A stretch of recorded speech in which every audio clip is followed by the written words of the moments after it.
వాక్యము ఏవి కూడా స్థిరం కాదు, మీరు ఒట్టు పెట్టుకున్నప్పుడు వాటి మీద ఒట్టు పెట్టుకోవటం అలాంటి చేయకండి అని అంటారు దేవుడు. అయితే దేవుడు నిక్కచ్చిగా చాలా షార్ప్గా చెప్తున్న మాట ఏంటిదంటే నా తోడు. అంటే హీస్ ఇటర్నల్ కదా, భూమి ఇటర్నల్గా ఉండదు, అది గతించిపోతుంది. అయితే ఇటర్నల్గా ఉండే దేవుడు చెప్తున్నది ఏంటిదని అంటే నా తోడు, నేను ఈ పని చేయబోతున్నాను అని చెప్పాడు. అంటే దానికి ఇంక తిరుగు లేనే లేదు, దానికి ఇంకోటి లేనే లేదు. డ్యామ్ ష్యూర్గా అని కూడా చెప్పట్లేదు దేవుడు, నా తోడు నేను చేయబోతుంది. ప్రతి మోకాలు ఆయన ఎదుట ఉండును, ప్రతి నాలుక దేవుని స్తుతించును అని ప్రభు చెప్తున్నాడు. అయితే కనుక మనలో ప్రతి వాడును తన గురించి దేవునికి లెక్క అప్పచెప్పగలను. అయితే ఈ ప్రాసెస్లో దేవుడు చెప్తుంది ఏంటిదని అంటే నా ముందర ప్రతి మోకాలు ఉంటుంది, ప్రతి నాలుక కనపరుస్తుంది అన్నప్పుడు దేవునికి మనం అన్ని మన అకౌంట్స్ అన్నిట్లన్నీ చెప్పే కండిషన్ వస్తుంది అన్న విషయంలో చెప్తున్నాడు. అది బిలీవర్ ఉండొచ్చు, అన్బిలీవర్ ఉండొచ్చు. ప్రతి ఒక్కరు దేవుని ఎదుట మోకాలు ఉండటం జరిగేది ఏంటిదని అంటే మన లెక్క అప్పచెప్పటం గురించి ఉంటుంది అనమాట. సో మనల్ని దేవుడు లెక్క అడగబోతున్నాడు, లేదంటే మనము అకౌంట్ ఇవ్వబోతున్నాం దేవునికి. సో విత్ దట్ ఫియర్ అప్పుడెప్పుడో ఆయన కనపడంగానే ట్రెంబుల్ అయిపోయి ఉనికిపోయి మోకాలు వంగటం కాదు, కానీ ఇప్పుడే మన జీవితంలో ఆ మోకాలను వంచాలి. అంటే ఫిజికల్గా వంగటం కాదు. యేసుక్రీస్తు వారితో బాగా క్లోజ్గా ఉన్న యోహాను, శిష్యుడైన యోహాను, ఆయన ఎంత క్లోజ్ అని అంటే యేసుప్రభుని ఏదన్నా అడగాలనంటే ఇలా దగ్గర మీద పడిపోయి అడుగుతాడు, మీరు చెప్తుంది ఎవరి గురించి అని ఏదైనా సీక్రెట్లు అడగాలన్నా కానీ ఆయన అడిగేస్తాడు. యోహాన్ ఏం కనుక్కున్నాడో దాన్ని మిగతా వాళ్ళు కనుక్కుంటారు అనమాట, ఏం చెప్పాడు అన్నట్ల. అంత క్లోజ్ అనమాట. అంత క్లోజ్గా ఉన్న వ్యక్తి ప్రకటన రాసే ముందర దేవుడు ప్రత్యక్షమైనప్పుడు యేసుప్రభుని చూడంగానే చచ్చిన వాళ్ళకి పడిపోయాడంట, భయం వేసిపోయిందంట. దేవుడు తన మహిమని తగ్గించుకుని ఈ లోకంలోకి వచ్చినందుకు జనంలో ఆయనతో క్లోజ్గా మాట్లాడగలిగారు. ఆయన మహిమతో కనపడినప్పుడు మటుకు వణుకు కూడా పుట్టింది. దేవునికి క్లోజ్గా ఉన్న యోహానికే అంత వణుకు పుడితే మనం ఎలా ఉంటామో చూసుకోండి. సో మనం with great trembling we bow down before him. ఆయన్ని స్తుతించడం కూడా జరుగుతుంది. స్తుతిస్తున్నాం, బాగానే ఉంది, కానీ మన అకౌంట్, మన లెక్క అప్పు చెప్పుకున్నప్పుడు ఎలా ఉంటుంది అన్నది చాలా జాగ్రత్త చూసుకోండి. ఒకసారి ఎబ్రీ 11:25 ఎవరైనా చదువుతారా? ఎవరి దగ్గర తెలుగు బైబిల్ ఉండదేమో కదా.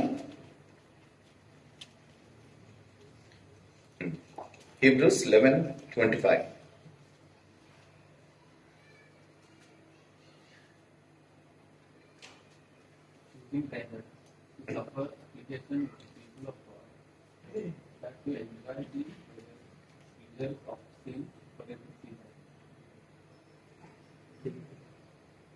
Sorry, 10:25.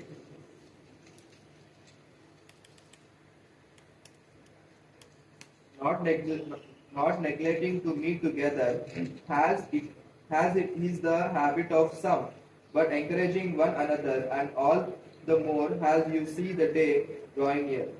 Okay, then next verse.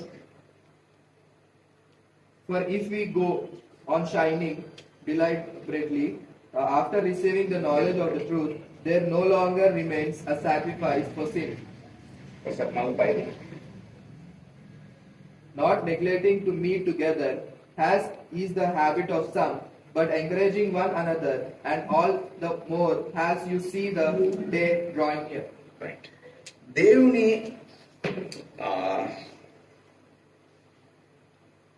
దేవుని రాజ్యం సమీపించే కొలిది మనం కొన్ని పనులు చేయాలి. అంటే సహవాసంగా కూడుట. ఆ తర్వాత ఇంగ్లీష్లో ఇంకో పదం కూడా ఉంటుంది, ఎగ్జార్టింగ్ వన్ అనదర్ అని కదా. అలాగా తెలుగులో ఏముంది, ఒకరినప్పుడు పురుకొల్పుతున్నాను కదా, ఎగ్జార్టింగ్ వన్ అనదర్ అంటే ఎందుకంటే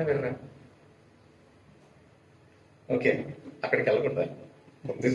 ఓకే, రైట్.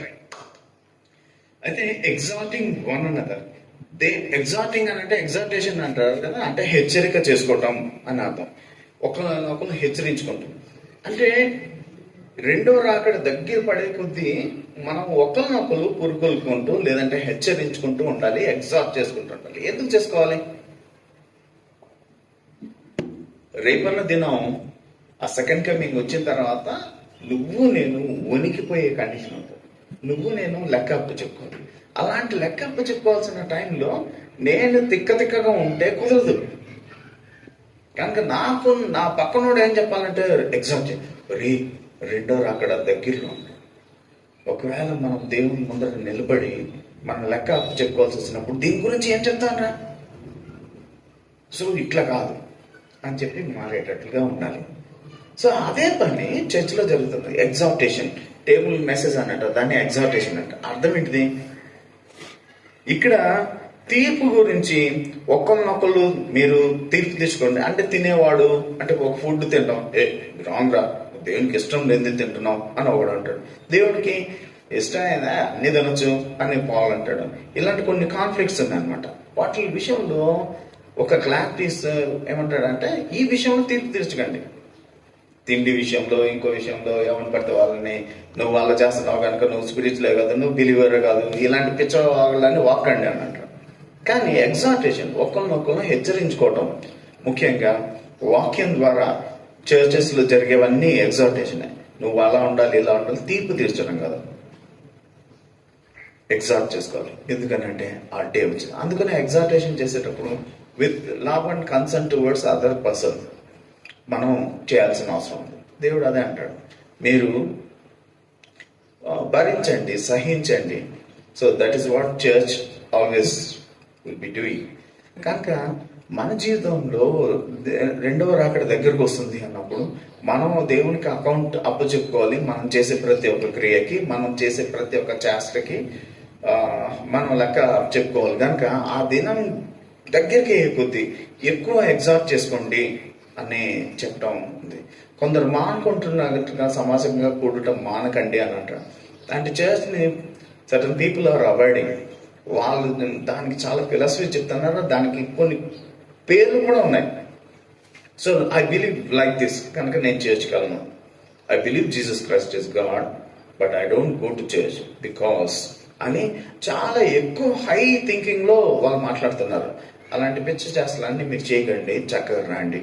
ఎందుకంటే అయితే మనము ఏ విషయంలో చూసుకోవాలి అంటే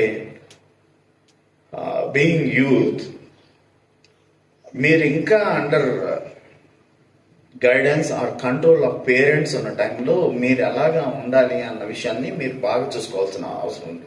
ఎందుకంటే తర్వాత మిమ్మల్ని ఎవ్వడు కూడా సరి చేయలేడు. ఒకసారి మ్యారేజ్ అయిపోయిన తర్వాత, ఒకసారి ఒక వైఫ్ లేదంటే హస్బెండ్ వచ్చిన తర్వాత you have your own way of thinking and getting along with life or family. So ఆ టైంలో ఇంకొకరు వచ్చి మీకు ఏవో చెప్పి అలా చేయకూడదు, ఇలా చేయకూడదు అని అంటే you may not entertain. So కనుక ఏమన్నా ఉంటే ఈ కాలంలోనే జరగాలి.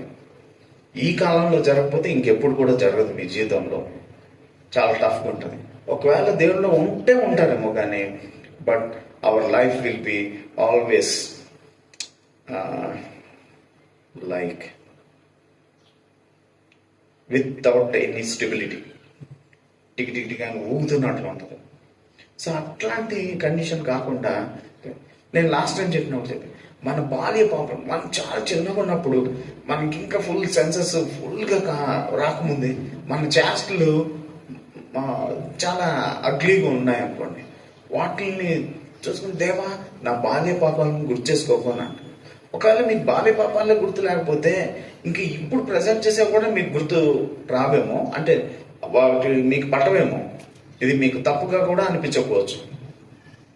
కనుక you have to introspect your life carefully. మీరు ఇంకొకరిని జడ్జ్ చేసేటప్పుడు ఎంత ఇచ్చేస్తారో, be super judgemental about your own life. నా లైఫ్ నేను ఎలా జడ్జ్ చేసుకోవాలి, వేరే వాడిని నేను జడ్జ్ చేస్తున్నప్పుడు ఎంత షార్ప్గా సక్కని కోసేసినట్లుగా ఉంటామో అట్లా మన లైఫ్ని కూడా మనం ఇంట్రాస్పెక్ట్ చేసుకోవాలి. నేనేంటిది, what I want to be అనేవి రెండు కూడా చేసుకుంటూ వచ్చేయాలి. కనుక మనం ఒక్కసారి Proverbs 20th chapter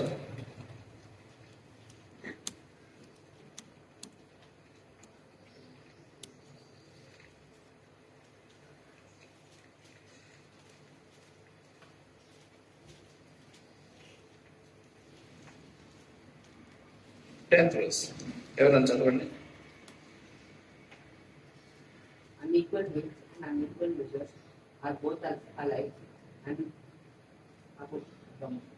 abomination to the Lord. Next verse. Even a child makes himself. ఇదే పని చేద్దాం, అందరు చదువు. అందరు చదువు మాట్లాడుతుంది. సరే అంటే మీ బైబిల్ ఉన్నాయి కదా, మీకు బైబిల్ కూడా చూసి చదవచ్చు. బైబిల్ లేనామా అది చూసి చదవచ్చు. Okay, right. 20th 28th 28th అందుకే వాళ్ళు చూస్తున్నారు సీరియస్గా.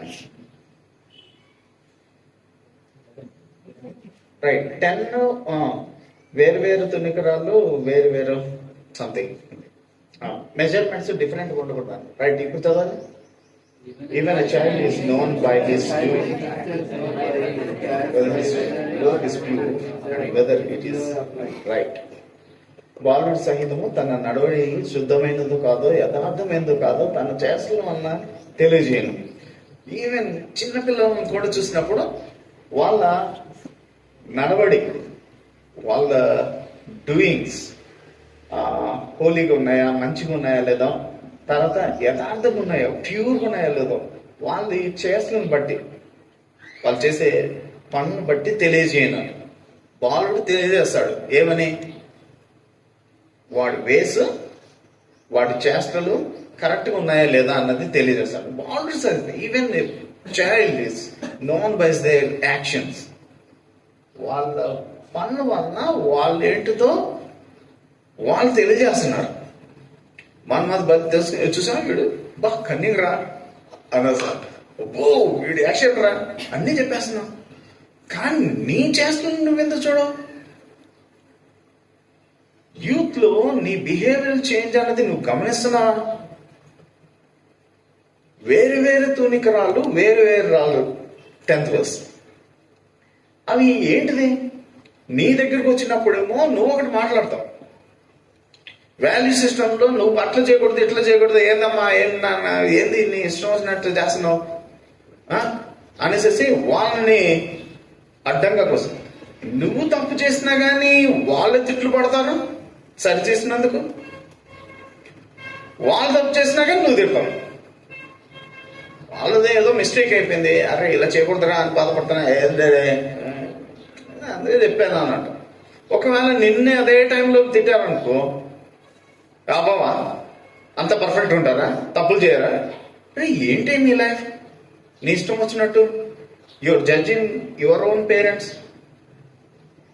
This is called behavioural change. చిన్నప్పుడు నువ్వు ఎలా ఉన్నావు పేరెంట్స్తో, వాళ్ళు చెప్తే వింటము, కోప్పడితే వణికిపోవటము ఇలాంటివి జరిగాయి. ఇప్పుడు నువ్వు వణికిస్తున్నావు. ఏమనాలి దీన్ని?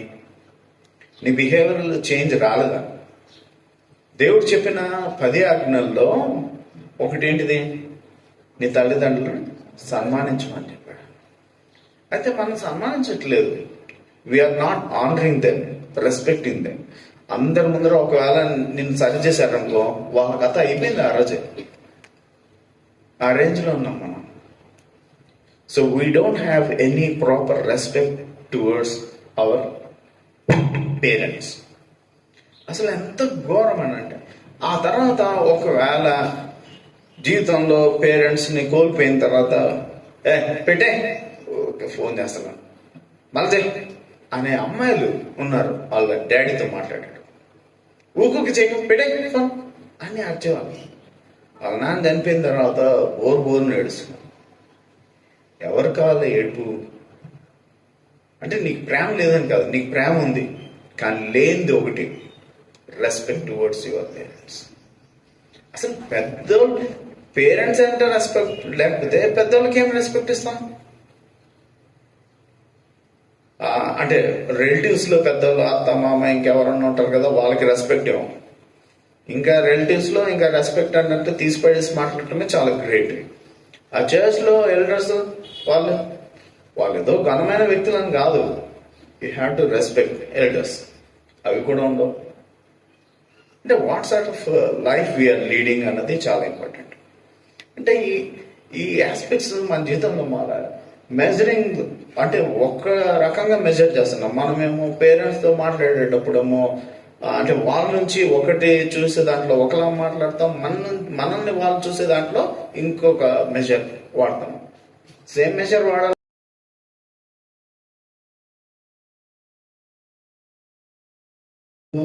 అంత పాపం తెలియక కాదు, వాళ్ళకి ఇంకేం స్కోప్ లేక చేసే పని ఏంటిదని అంటే, ఎప్పుడన్నా బిహేవియర్ చేంజ్ జరిగినప్పుడు నీ జుట్టు, నీ డ్రెస్సింగ్ ప్రతి ఒక్కటి మారుతూ ఉంటాయి. వాళ్ళు టార్గెట్ చేసేది ఏం టార్గెట్ చేస్తారు? మన డ్రెస్సింగ్ గురించి, మన యాటిట్యూడ్ గురించి, మన యాటిట్యూడ్, మన మాటలు, మన హెయిర్ స్టైల్, వీటిలన్నిటిని టార్గెట్ చేసి ఏదో అట్లాను నీకు నొప్పేంటి, బాగానే ఉన్నాను కదా అన్నాడు. వాళ్ళకి నొప్పి అది కాదు, నీ బిహేవియర్లో మార్పు వస్తుంది చూసావా, అది ప్రాబ్లం. దాన్ని అడ్రస్ చేయలేదు. ఇది అని కూడా పక్కాగా చెప్పలేదు. ఒకవేళ చెప్పినా కానీ మీ మైండ్లో ఉన్నది, మీ హార్ట్లో ఉన్నది చెప్పారనుకో, వాళ్ళు ఆ రోజు అయిపోయారు. ఇంత గలీజ్గా ఎలా థింక్ చేస్తున్నాం మమ్మీ, ఇంత గలీజ్గా ఎలా థింక్ చేస్తున్నా డాడీ అని వాళ్ళని వేసుకుంటాం. అందుకోసమే మీ మైండ్లో ఏముంది అని వాళ్ళు రీడ్ చేసినా కానీ మాట్లాడలేరు, కానీ మిమ్మల్ని కాన్స్టెంట్గా చెక్ చేస్తుంటారు. సో కనుక you have to give room to your parents. వాళ్ళు చెక్ చేసే దానికోసం, వాళ్ళు మాట్లాడే దానికోసం అవకాశం ఇవ్వాలి. అంతేగాని మనం ఏదో తిరిగేసి మాట్లాడటం వల్ల వాళ్ళు నోరు మూసుకున్నారని అంటే, ఒకరోజు నువ్వు నోరు మూసుకోబోతున్నావు, వణుకుతావు. నువ్వు లెక్కప్ చెప్పాలి.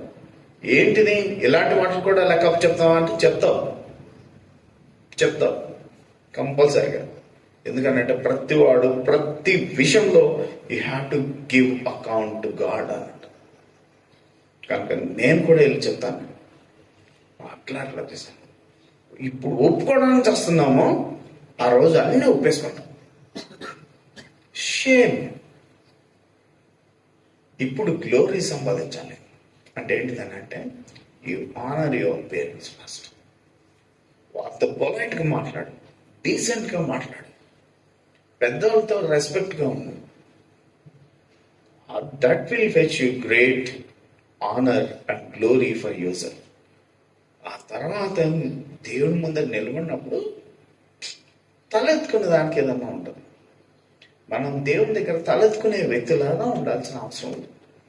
కానీ మనం తల కిందకి వేసుకుని ఇంత గలీజ్గా అయిపోయింది అనేసి మళ్ళీ we give account. Yes Lord, నేను ఇలా చేశాను, ఐ బిహేవ్ లైక్ దిస్ అని మనం చెప్పాలి. ఎంత కష్టం ఇది, ఎంత బాధకరం. ఇప్పుడు మన డిగ్నిటీకి మన పేరెంట్స్ తిడితే డిగ్నిటీకి భంగం అయిపోయిందని, ఏదో తూట్లు పడిపోయిందని వాళ్ళని వేసి పడేస్తాం. అస్సలు వేరే వాళ్ళ ముందర మనల్ని ఏమాత్రం కూడా తీసేయకూడదు. కానీ నువ్వైతే తీసేయచ్చు. నీ బిహేవియర్తో, నీ యాటిట్యూడ్తో వాళ్ళకి ఏం రెస్పెక్ట్ లేనట్లుగా బిహేవ్ చేయొచ్చు. అదేంటి లెక్క? అందరి ముందర నువ్వు మీ పేరెంట్స్ పరువు తీయకూడదు, కానీ అందరి ముందర నీ పరువు వాళ్ళు తీయకూడదు అని చూస్తుంటాం. You have different measurements. This attitude can be seen even when they are child. చిన్నప్పుడు కూడా ఈ బిహేవియర్ని కనిపెట్టచ్చు. కనుక పెద్ద అయినప్పుడు బిహేవియర్ ఎందుకు కనపడలేదు అని అంటే, కనపడుతుంది కానీ దాన్ని ఒప్పుకో. కనపడుతుంది కానీ అది చూపించడానికి వేరే వాళ్ళకి ధైర్యం లేదు. వేరే వాళ్ళు వచ్చి నువ్వు ఇలాగా అని మాట్లాడగలిగే ధైర్యం లేదు. ఎందుకంటే మీ పేరెంట్సే ధైర్యం చేయట్లేదు. కనుక పేరెంట్స్ చెక్ చేస్తున్నప్పుడు నోరు మూసుకుని కూర్చోండి. కావాలంటే ఒక ఈక్వేషన్ ఇస్తాను, అది మీకు నచ్చుతుందో లేదో తెలియదు, కానీ యు డూ ఇట్. అంటే ఇది గొప్ప ఈక్వేషన్ కాదు, మినిమం ఈ పని చేస్తే కొద్దిగా నా కంట్రోల్లో ఉంటామని ఆశ. పేరెంట్స్తో మాట్లాడేటప్పుడు ముఖ్యంగా డాడీతో పాటు మీరు అని మాట్లాడాను. నువ్వు అన్నమాట గొడవైనప్పుడు నువ్వు నుంచి ఇంకా రేంజ్ మారిపోతుంది. అది కనుక కంట్రోల్లో ఉండాలంటే కనీసం మీరు అండ్ రెస్పెక్ట్ఫుల్గా మాట్లాడండి. డాడీ మీరు, నాన్నగారు మీరు, అట్లా కాదండి అని ఇలా మాట్లాడనుకో, నీవు కంట్రోల్ చేసుకునే దానికి స్కోప్ ఉంటుంది. వాళ్ళు పిచ్చి లేపారు అనుకో, ఎప్పుడన్నా పిచ్చి లేపి రాంగ్ దాన్ని మనల్ని టార్గెట్ చేసి నువ్వు అలా చేసావు అనుకో, నేను చేయలేదు అనుకో, ఆ టైంలో మన టెంపర్మెంట్స్ మొత్తం లూజ్ అయిపోయి సరే నీ సంగతి నువ్వు చూసుకో అనే కాడికి వెళ్ళకుండా మీరు అన్న మాట మనల్ని కంట్రోల్ చేస్తుంది. నేర్చుకోండి, తప్పేం లేదు. క్విక్గా అడాప్ట్ చేసుకోండి. మీరు అంటాం అన్నది స్టార్ట్ చేసేయండి. అట్లీస్ట్ మిమ్మల్ని భయంకరమైన పాపం మీ పేరెంట్స్కి అగేన్స్ట్గా చేయకుండా హెల్ప్ చేస్తారు. And you have to give great account to God. తిరగలేదు. నువ్వు the way you behave with your parents దేవుడికి మంట లేపుతా తెలుసా. 10 commandments లో ఆయన ఆనర్ చేయమన్న తర్వాత నెక్స్ట్ ఇచ్చింది ఏదైనా ఉందంటే అది ఆయన దేవుని ఆనర్ చేయకపోతే తంతాను అన్నాడు, కానీ పేరెంట్స్ని ఆనర్ చేయడంలో ఒక బ్లెస్సింగ్ కూడా ఇస్తాను అన్నాడు. There is no command that comes with blessing. ఇది ఇంకోటి ఏమన్నా ఉండొచ్చు బహుశా. Honour your parents.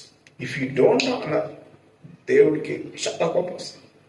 ఎందుకంటే దేవుడు పెట్టిన first institution family. If you cannot honour your parents, what best you will be doing? నువ్వు లైఫ్ని ఏమైనా సంపాదించవచ్చు, ఏమైనా అచీవ్ చేయొచ్చు. అంటే నేను చెప్తుంది ఏంటిదంటే you are far away from God అని చెప్తున్నాను. చర్చ్ రావచ్చు, యాక్టివిటీస్ రావచ్చు, చాలా చేయొచ్చు, కానీ బాలుడు సైతం కూడా వాడి వేసి ప్యూర్గా ఉన్నాయో తెలియజేస్తుందంటే నీ వేసి ఎలా ఉన్నాయి చూసుకోవాల్సిన అవసరం ఉంది. ఇంకా మీకు పెళ్ళైతే మీ అత్త మామల్ని ఇంకా ఎలా చూస్తారో పురుగులా చూస్తారేమో, వాళ్ళు కూడా ఏం తెలుసు. మనము మన పేరెంట్స్నే ఎక్కువ ఆనర్ చేయము, ఇంకా అవతలను ఇంకేం ఆనర్ చేస్తాం.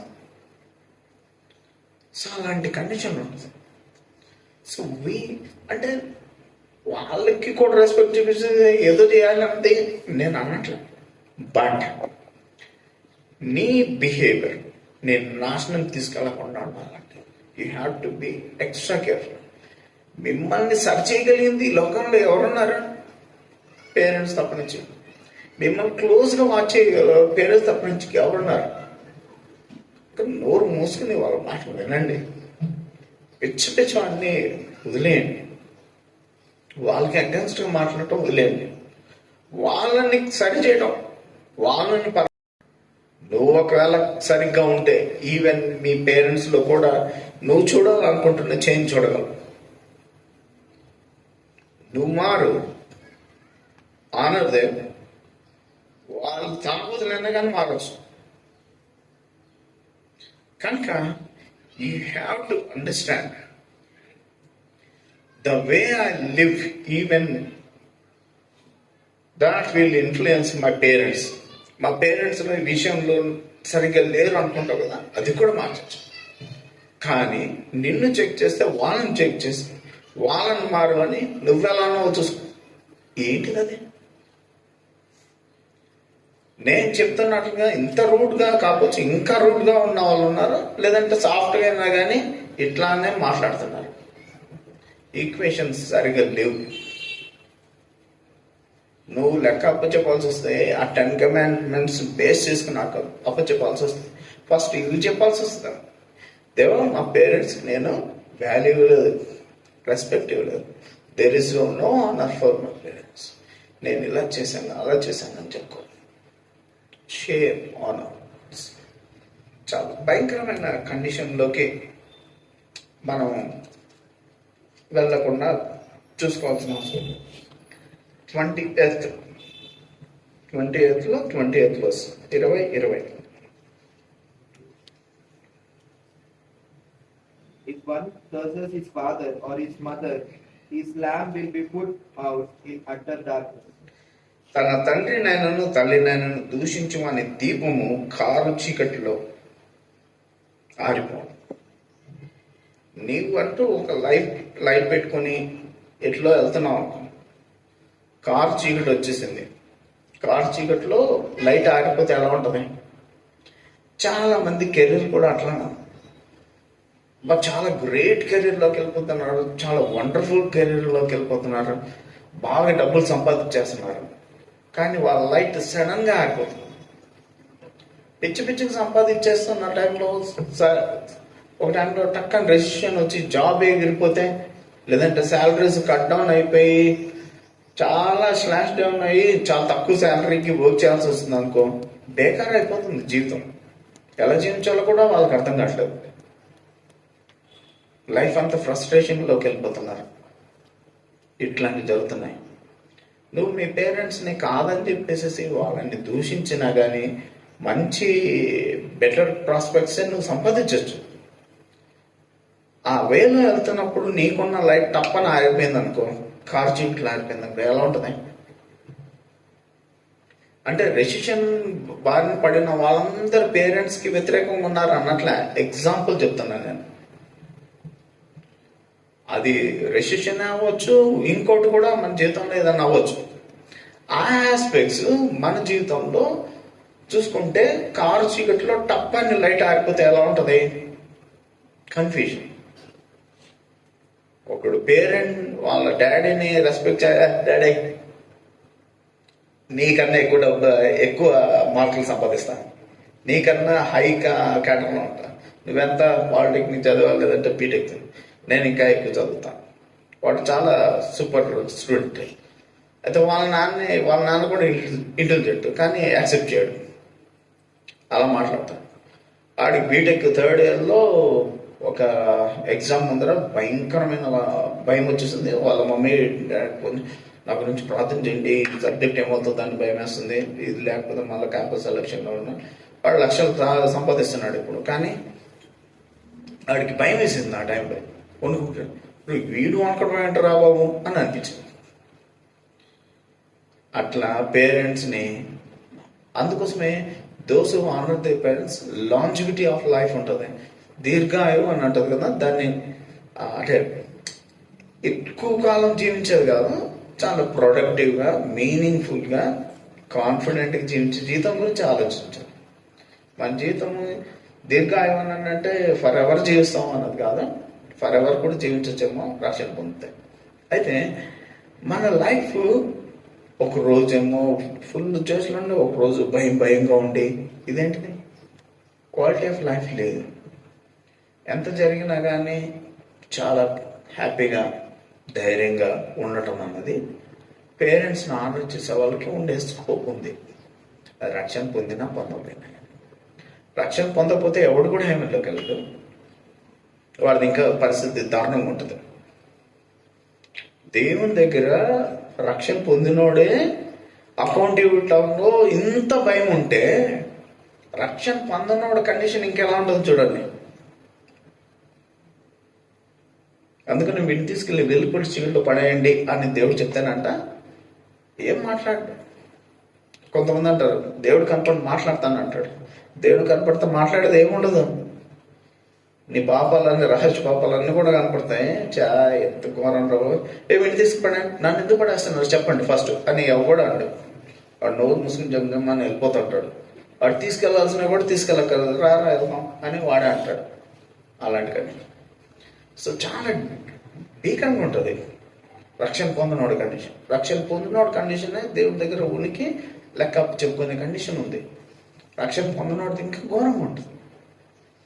కనుక మీరు రక్షణ పొందకపోతే ఈరోజు పొందండి. కనీసం నరకాన్ని అన్న తప్పించుకుంటారు. ఈ తీర్పు మాటకి ఎవరు తప్పించుకోలేరు. ప్రతి ఒక్కరి అకౌంట్ ఇవ్వాల్సిందే. కనుక దేవుని వైపు తిరుగుతాం. దేవా, నేనేంటి, నా బ్రతుకు ఎలా ఉంది? తల్లిదండ్రులని దూషించే కండిషన్. దూషించడం అని అంటే బూతులు తిట్టడం అని కాదు. దాదాపు బూతులు తిట్టినంత పని చేస్తున్నారు, అరుస్తున్నారు, ఎంతో చేస్తున్నారు. సో నీకు తెలుసు, దేవుడు కూడా తెలియజేస్తుంటాడు. నీ లిమిట్స్ని ఎక్కడ క్రాస్ చేసావో ఏంటిదైనా తెలియజేస్తుంటాడు. సో వాటిని గ్రహించి, దేవా, నా జీవితంలో మార్పు ఇవ్వండి. I'm sorry for my ways.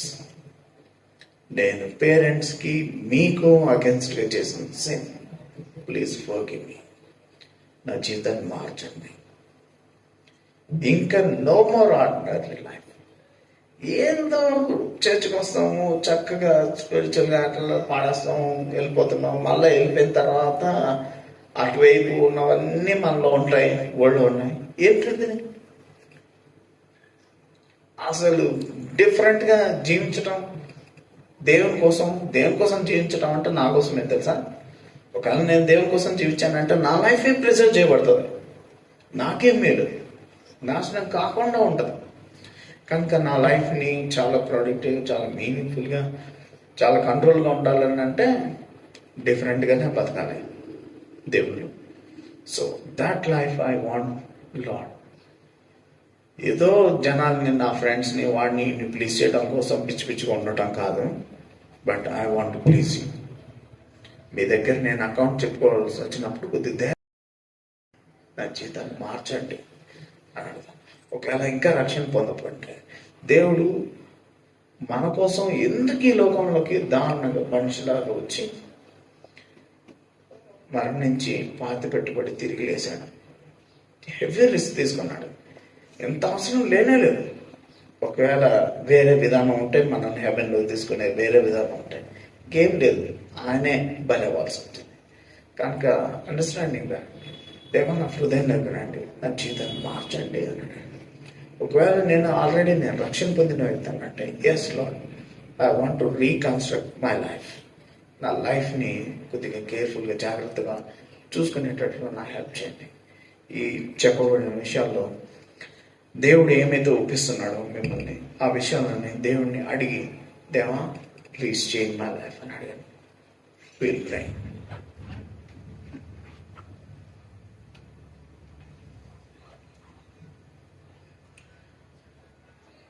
Honor your parents. Start calling them respectfully first. ఇప్పుడు అట్లీస్ట్ నువ్వు భయంకరంగా చెప్పిన మీరు అని సంబోధించడం వల్ల అట్లీస్ట్ కొద్దిగా భయంకరమైనవి చేయకుండా అన్నమాట. మించి ఆనందించడం. మన లెక్కలు కరెక్ట్గా ఉండాలి, ట్యూనింగ్ రావాలి. మన మెజర్మెంట్స్, మన జడ్జ్మెంట్స్ పేరెంట్స్ విషయంలో ఒకలాగా, మన విషయంలో ఒకలాగా. ఈవెన్ పిల్లోడు కూడా వాడి చేస్తలో ఉన్న వాడు ఎలాంటి వాడో తెలియజేస్తున్నాడు. బాల్య పాపాలేమో క్షమించమని ఒక ఆయన అడుగుతుంటే, ఇప్పుడు యవ్వన కాలంలో మనం చేస్తున్నవి మనం కూడా భరించలేనంత కండిషన్లు ఉంటాయి. వేరే వాళ్ళగా భరించలేదు. పేరెంట్స్ కూడా మన చేస్తలను భరించలేకపోవచ్చు. కానీ మన చేసిన మనమే భరించలేని కండిషన్ దేవుని సన్నిధిలో నిలబడినప్పుడు వస్తుంది. అది ఆ అకౌంట్ ఇచ్చుకున్నప్పుడు నేను క్లియర్గా ఉండగలిగేటట్టుగా దేవుని అడుగుదాం. అలాంటి మీ హృదయాల్లో ప్రార్థన చేసుకుందాం. అప్పుడేంగల ప్రిపల తండ్రి యేసే మీకు ఉన్నారు. మా జీవితాన్ని మీకు అప్పచెప్తున్నాను సార్. మీకంటే బాగా ఇంకెవరు కూడా మా లైఫ్ని ఉంచలేరు. మా లైఫ్ని మా చేతిలో తీసుకుంటాం. ఎవరో ఒక లోకంలో చెప్పినట్లుగా మా లైఫ్ని మేము మార్చేసుకుంటూ ఉంటాం. చాలా వాల్యుబుల్గా అనిపిస్తూ ఉంటుంది వాళ్ళు చెప్పినవి, చాలా మీనింగ్ఫుల్గా అనిపిస్తుంటుంది. బట్ మీ మాటలు చాలా మీనింగ్ఫుల్. మీ మాటల్లో మా లైఫ్ని కన్స్ట్రక్ట్ చేసుకోవాలి. ఎందుకనంటే మమ్మల్ని గైడ్ చేస్తున్న వాళ్ళు మేము, లేదంటే మేము ఇతరులను గైడ్ చేస్తుండొచ్చు. అందరం కలిసి మీ ముందరికి నిలబడాలి, అప్పుడు షేమ్ ఫీల్ అవుతుంది. కనుక డిగ్నిఫైడ్గా, వాల్యుబుల్గా, గ్రేట్గా మీరు ఎలా అయితే డిజైన్ చేస్తున్నారో అలాంటి లైఫ్లోకి మేము రాగలంటే సహాయించండి. ఈ లోకంలో మాకు ఆనర్ దొరుకుతుంది, మీ ముందర కూడా షేమ్ని తప్పించుకునే వాళ్ళం అవుతాం. కనుక ఆ విషయంలో జాగ్రత్త పడగలిగినట్లు, తల్లిదండ్రుల్ని దూషించే కండిషన్లో ఉండకుండాన్నట్లు. వాళ్ళు పర్ఫెక్ట్ కాకపోవచ్చు, కానీ నా బిహేవియర్ ఎలా ఉంది, నా యాటిట్యూడ్ టువర్డ్స్ దెమ్, వాళ్ళని కర్స్ చేసే కండిషన్లో కాదు, వాళ్ళని ఆనర్ చేసే కండిషన్లో, ఇర్రెస్పెక్ట్ ఆఫ్ దేర్ ఫాల్ట్స్, వాళ్ళని ఆ రకంగా కాకుండా మా పేరెంట్స్గా ఆనర్ ఇవ్వాల్సిన రీతిలో ఆనర్ ఇస్తూ జీవించడానికి మాకు నేర్పించవలసింది. మా బిహేవియర్ని వాళ్ళకంటే ఇంకెవరు చెక్ చేస్తారు. కనుక మా బిహేవియర్ని మీ వాక్యంతో చెక్ చేసుకుని వాళ్ళకి సంతోషకరంగా, మీకు మహిమకరంగా, మా జీవితాలకి ఆశీర్వాదకరంగా ఉంచవలసిందని కోరుకుంటూ, ఇప్పటి వరకు ఎవరైతే తమ హృదయాలను మిమ్మల్ని చేసుకోలేదో, ఒకవేళ ఈరోజు వాళ్ళు అపరాధం చేస్తుంటే బట్ మీకు వందనాలు తెలియజేస్తుంది. మా జీవితాలు రక్షణ పొందే, బట్ మా లైఫ్స్ మీ వాల్యూస్తో ఏ మాత్రం మ్యాచ్ కావట్లేదు, నా జీవితాన్ని మార్చండి అని ఎవరైనా అడుగుంటే వాళ్ళు బట్టి కూడా మీకు వందనాలు తెలియజేస్తుంది. ప్రార్థన సరిపడిన సెపరేట్లో ప్రతిమలు అడుగుపెట్టుకుంటున్నాను తండ్రి. Right, thank you.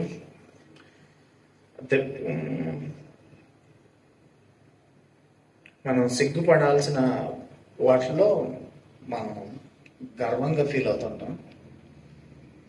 సంతోషించాల్సిన విషయంలో, గర్వించాల్సిన విషయంలో సిగ్గుపడే ఛాన్సెస్ ఉంటాయి. కనుక మిమ్మల్ని నేను అడగలేదు, కానీ ఇప్పుడు అడుగుతున్నాను. అంటే ప్రార్థన ముందర ఎవరైతే తమ లైఫ్స్ని మళ్ళా రీడెడికేట్ చేసుకోవాలనుకుంటున్నారో వాళ్ళు చేతులు ఎత్తండి, లేదంటే లేచి నిలబడండి అని అడగాలనుకుంటున్నాను. కానీ అవన్నీ మనకి షేమ్ఫుల్గా అనిపించే ఛాన్సెస్ ఉన్నాయి, కనుక అడగలేదు. కానీ ఇప్పుడు అడుగుతున్నాం, ఒకవేళ మీరు అలాంటి ప్రార్థన మీరు చేసుకుని ఉంటే, ఇదే ఫస్ట్ టైం నా హృదయాన్ని దేవుడికి అప్పు చెప్పాను అని అనుకున్నాను, లేదంటే now that I want to change my life, నేను రక్షణ పొందాను కానీ నా జీవితాన్ని ఇంకా మార్చుకోవాల్సింది, దేవునికి ప్లీజింగ్గా చేసుకోవాల్సింది ఉంది అన్న విషయంలో డెసిషన్ తీసుకుని ప్రేయర్ చేసిన వాళ్ళు ఎవరైనా ఉంటే kindly raise your hands. Praise God.